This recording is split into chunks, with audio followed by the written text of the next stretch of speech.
আমার আল্লাহ সঙ্গে সঙ্গে সে আমলটাকে কবুল করে নিবে। আমাদের যুবক ভাইয়েরা মনে মনে চিন্তা করে বিয়ে করার পর আমল শুরু করব, দাড়ি রাখবো বিয়ে করার পরে।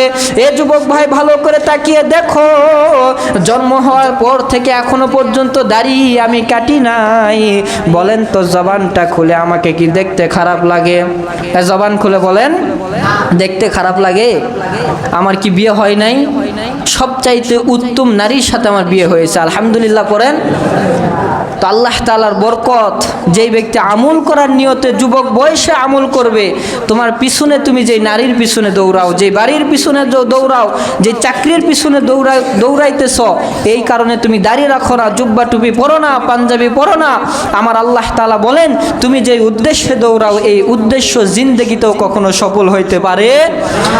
আর যেই ব্যক্তিরা আমার আল্লাহকে রাজি খুশি করার উদ্দেশ্যে দাড়ি সুন্দরভাবে রাখবে, মাথার ভেতরে টুপি দিবে, শরীরের ভেতরে পাঞ্জাবি লাগাবে, সুন্দর করে যুবক বয়স থেকে আমল করবে, আমার আল্লাহ বলেন এই যুবক আমল করার সঙ্গে সঙ্গে আমি আল্লাহর আসমানে আরশে আজিমের উপরে এই যুবকের আমলটা সঙ্গে সঙ্গে পৌঁছে যায়। আল্লাহু আকবার।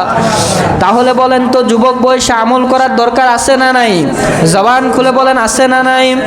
আমরা তো মুরব্বী হয়ে গিয়েছি, অনেক মুরব্বী আছে এখনো পর্যন্ত দাড়ি রাখে না।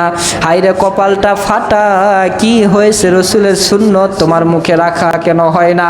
এ যুবক ভাই, একজন ইমাম বলেছেন, ইমাম শাফি রহমাতুল্লাহ আলাইহির মতে প্রত্যেকটা মুসলমানের জন্য দাড়ি রাখা সুন্নত নয়, প্রত্যেকটা মুসলমানের জন্য দাড়ি রাখা ওয়াজিব। জোরে বলেন কি? ওয়াজিব। আর ওয়াজিব কেউ তরক করে কখনো জান্নাতে যাইতে পারে?